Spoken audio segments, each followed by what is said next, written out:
Okay, dear students, yesterday we have discussed question number 4. ठीक है, and today we are going to solve question number 5. ठीक है, तो ये वर्ड प्रॉब्लम्स हैं, इसको हम वन बाय वन करके डिस्कस कर रहे हैं so that you can easily understand what the real meaning of the words are. ठीक है, क्योंकि इसमें सबसे इम्पॉर्टेंट चीज़ तो इसकी अंडरस्टैंडिंग ही होती है. ठीक है ना, उसके बाद सॉल्व करना तो एक अलग मैटर है ना. द फर्स्ट थिंग इसके आप किस तरह से अंडरस्टैंड करते हो क्वेश्चन को. ठीक है, सो आज हमने करना है क्वेश्चन नंबर 5. तो चले इसको स्टार्ट करते हैं. ओके, पहले बेटा इसको ज़रा समझ लेते हैं कि इसमें क्या बात की जा रही है. ठीक है, अच्छा अब देखिए यहाँ ये बात हो रही है कि अ लैपटॉप है. ठीक है, and the laptop cost is $645 मोर. ठीक है, मोर देन अ प्रिंटर. ठीक है, अब यहाँ ये बात करें कि एक लैपटॉप है और एक हमारे पास प्रिंटर है. ठीक हो गया, सही है. एक लैपटॉप की कॉस्ट $645 ज़्यादा है देन द प्रिंटर. ठीक है, अब देखिए इस बात को ज़रा हम समझ लेते हैं. यहाँ ये हम बात कर रहे हैं कि ये जो एक यूनिट है ना, ठीक है, 1 यूनिट, ये लैपटॉप की प्राइस को शो कर रहा है. ठीक हो गया, and this unit 1 unit it is showing the price of the printer. ठीक हो गया. अच्छा यहाँ ये बात कर रहे हैं कि जो लैपटॉप है इट्स कॉस्ट इज़ $645 मोर, यानी $645 ज़्यादा है. सही है. सो यहाँ देखें ये वाला जो पोर्शन है यहाँ से लेके यहाँ तक, ये इस बात को शो कर है कि इस एक लैपटॉप की प्राइस जो है वो $645 ज़्यादा है देन दिस वन प्रिंटर. ठीक हो गया. अच्छा now there are 2 such laptops. अब कह रहे हैं कि 2 लैपटॉप्स हैं. कौन कौन से लैपटॉप्स हैं, इसको इस तरह शो किया गया. एक ये वाली शेप है, ठीक है, 1, and the other laptop is this 1. ठीक है, तो ये 2 लैपटॉप्स हो गए. ठीक, and then there are 3 printers. अब 3 प्रिंटर्स कौन कौन से हैं और उसको डायग्राम में कैसे शो किया हुआ है. सो देखिए ये एक यूनिट शो कर रहा है 1 प्रिंटर को. ठीक है, ये हो गया सेकेंड प्रिंटर, ये हो गया थर्ड प्रिंटर. ठीक है, तो गॉट इट कि आपको पता चल गया कि हमारे पास प्रिंटर्स कितने हैं और लैपटॉप कितने हैं. देखिए 2 लैपटॉप्स हैं और 3 प्रिंटर्स हैं. ठीक है, तो टोटल यूनिट हमारे पास कितने बन रहे हैं, 5 यूनिट्स बन रहे हैं. ऐसा ही है ना. अब देखिए 5 यूनिट्स कहाँ कहाँ हैं. देखिए एक तो ये हो गया लैपटॉप का 1 यूनिट, 2, 3, 4 एंड 5. ठीक है, सो देयर आर 5 यूनिट्स. सो इसीलिए यहाँ आप देख रहे हो कि यहाँ लिखा हुआ है 5 यूनिट्स. ठीक हो गया. अच्छा अब देखिए प्राइस की हम बात कर लेते हैं. आगे पहले इसको रीड कर लेते हैं. यहाँ कह रहे हैं कि 2 such laptops and 3 such printers cost $247 all together. यानी इन दोनों की प्राइस मिला के, यानी लैपटॉप की प्राइस और प्रिंटर दोनों की प्राइस मिला के कितनी बन रही है, $2470. ठीक है, तो इसलिए इसको यहाँ इस तरह से शो किया गया है कि ये प्राइस लैपटॉप को भी प्राइस को शो कर रही है जो कि 2 हैं. ठीक है, इन numbers, and then there are 3 printers, तो ये टोटल प्राइस को शो कर रही है. इसलिए यहाँ अगर आप देखो तो एक वर्ड यूज़ हुआ पड़ा है ऑल टुगेदर. ठीक है, तो ये एक टोटल प्राइस को शो कर रहा होता है, जैसे पहले क्वेश्चंस में भी we have already discussed it. ठीक हो गया. अब आगे देखें, how much does 1 such laptop cost. तो जो चीज़ फाइंड करनी है वो ये है. सही है कि एक लैपटॉप की कॉस्ट जो है वो कितनी है. ठीक है, तो 5 टोटल यूनिट्स हो गए. तो बेटा इसको देखें यहाँ इस तरह से अगर मैं रिप्रेजेंट कर पाऊँ कि 5 यूनिट्स हैं टोटल. अब 5 यूनिट्स कैसे हैं वो मैंने अभी एक्सप्लेन किया कि there are 1, 2 laptops and there are 3 printers. ठीक है, 2 + 3 देयर आर 5 यूनिट्स. अच्छा अब देखिए इनकी टोटल प्राइस जो है, टोटल कॉस्ट जो है वो कितनी आ रही है, वो यहाँ क्वेश्चन में हमें बताई गई 2470 टोटल कॉस्ट है इसकी. सो इसमें से हम माइनस करेंगे या सब्ट्रैक्ट करेंगे, यानी $2470 है. ठीक है, अब इसमें से हम प्राइस माइनस कौन सी करेंगे, हम ये वाली प्राइस माइनस करेंगे जो कि लैपटॉप की प्राइस जितनी ज़्यादा है. तो देखें एक ये 645 हो गया, एक ये 645 हो गया, टोटल नंबर कितने हो गए, 2 हो गए.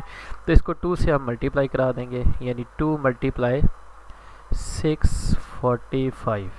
ठीक है, नाउ दिस इज़ समथिंग जो यहाँ क्वेश्चन में इसने शो किया हुआ है. ठीक है, और सब्ट्रैक्ट क्यों हम करें, ताकि हमें पता चल जाए कि जो 5 यूनिट्स है ना, उनकी प्राइस कितनी है, यानी 2 यूनिट्स ये लैपटॉप वाले और 3 यूनिट्स ये प्रिंटर वाले, सिर्फ इनकी प्राइस कितनी है। ठीक है, ये जो एडिशनल प्राइस उसने बताई है, ठीक है, जो कि लैपटॉप की ज़्यादा है, तो इसको हम माइनस करेंगे। ठीक है, तो अब 2 से क्यों मल्टीप्लाई किया, क्योंकि 2 लैपटॉप्स हैं तो ज़ाहिर है 2 टाइम्स इसकी प्राइस इतनी ज़्यादा होगी, $645 ज़्यादा होगी। सही है, तो इसलिए किया गया।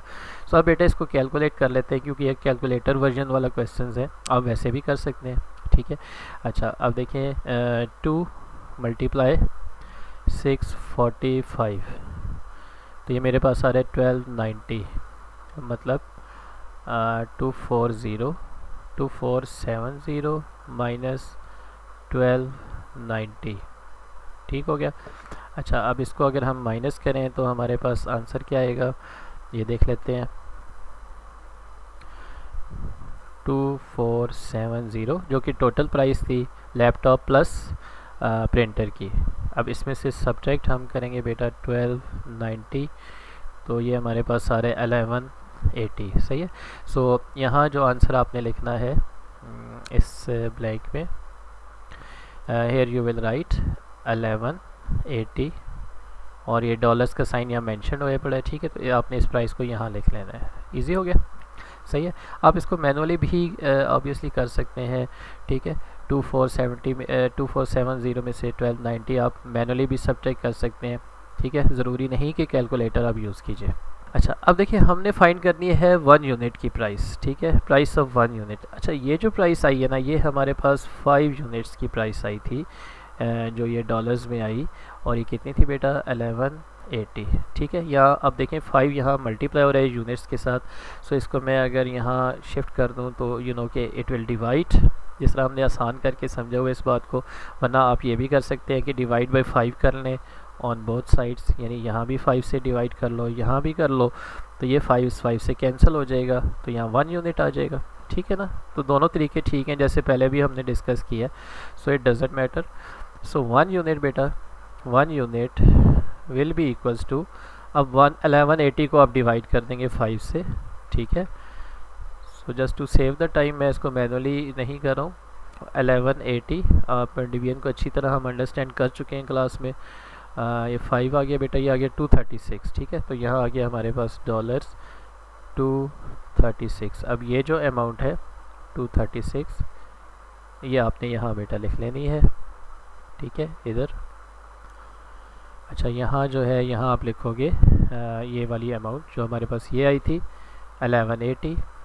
ठीक है, सो इधर आप लिख लोगे 1180।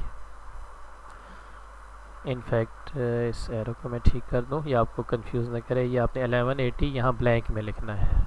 ठीक हो गया, और ये जो दूसरी अमाउंट अभी हमारे पास आई, इसको आप यहाँ मेंशन कर लोगे इस ब्लैंक में। ठीक है, यहाँ आप मेंशन कर दोगे 236, और डॉलर्स का साइन यहाँ मौजूद है पहले से। ठीक है, तो ब्लैंक में आपने जस्ट ये लिख लेना है 236। ठीक है, अच्छा फाइंड तो हमने, अच्छा 1 यूनिट की कॉस्ट आई है, फाइंड तो हमने करनी है कॉस्ट ऑफ 1 लैपटॉप। क्वेश्चन में अगर देखें तो हमने फाइंड जो करना है वो 1 लैपटॉप की कॉस्ट को फाइंड करना है। सही है, सो ये कैसे करेंगे, इसके लिए बहुत आसान है। अब कॉस्ट ऑफ 1 यूनिट जो है वो बेटा हमारे पास अभी आई, और चले मैं यूँ लिखता हूँ 1 यूनिट। ठीक है, और इसमें हम ऐड करेंगे $645 $645। ठीक है, अच्छा ये 645 कौन सी अमाउंट है, ये तो अब आपको पता ही है ना। ये 645 ये वाली अमाउंट है ना, जो कि 1 यूनिट की एक्स्ट्रा है, यानी लैपटॉप का 1 यूनिट जो है वो प्रिंटर के 1 यूनिट के इक्वल है प्राइस उसकी, लेकिन जो लैपटॉप वाला 1 यूनिट है इसकी प्राइस 645 टाइम्स ज़्यादा है देन द प्रिंटर। ठीक हो गया, अब ये बात है ना, तो इसलिए हमने यहाँ 645 जो है इसको ऐड किए हुए 1 यूनिट में। अब 1 यूनिट की प्राइस ऑलरेडी हमने अभी फाइंड की है, ये कितनी थी, यहाँ ये लिखा हुआ है 236। सो ये आ गया बेटा 236 प्लस आगे 645 आप लिखोगे। ठीक है, अब यहाँ इधर आपने लिखना है इस ब्लैंक में आपने लिखना है, मैं ज़रा इसको करेक्ट कर लूँ। हाँ, यहाँ वाली जो ब्लैंक है ना, इसमें आपने ये लिखना है 236। ठीक हो गया, और ये वाली जो ब्लैंक है इसमें आपने ये वाली अमाउंट लिखनी है 645। ठीक हो गया, यहाँ लिख लिया। अच्छा, अब इन दोनों को ऐड करते हैं तो क्या आएगा, अभी देख लेते हैं जी। 236 एट 645, तो ये बेटा आ रहा है 881। इसका आंसर आ रहा है $881। ठीक है, अब ये अमाउंट आपने यहाँ लिख लेनी है। ठीक है, 881। सो वन सच लैपटॉप, यानी एक लैपटॉप की कास्ट जो है वो कितनी आ जाएगी, आपके पास ये आंसर जो है वो ये लिख लेना आपने, 881 इसकी डॉलर्स में कास्ट आएगी। ठीक है, डॉलर यहाँ मौजूद है तो मैं इधर नहीं लिख रहा। ठीक है, वरना आपने जब इसको लिखना है नीट आप करोगे इसको, तो then you will also mention के सिंबल जो है डॉलर्स को शो कर रहा होता है। फाइन, तो दैट्स इट फॉर टुडे जी। इसको अच्छी तरह से आपने एक दफ़ा और देख लें। ठीक है, इसको अच्छी तरह से समझें, स्पेशली वर्ड्स को देखें कि जो हम भी हमारे पास गिवन वर्ड्स हैं, ठीक है, उसको किस तरह से हमने डायग्राम्स में शो करना है। ठीक है, और फिर किस तरह से जो भी रिक्वायर्ड हमारे पास चीज़ है उसको किस तरह से फाइंड करना होगा। ठीक हो गया, होपफुली जी ये क्वेश्चन आपको समझ आ गया होगा। इसकी फर्दर अगर कोई क्वेरी आपके जहन में हो तो feel free to contact me, and you can also mention write down your queries in the comment section as well. So that's enough for today जी। Thank you very much. Allah हाफिज़।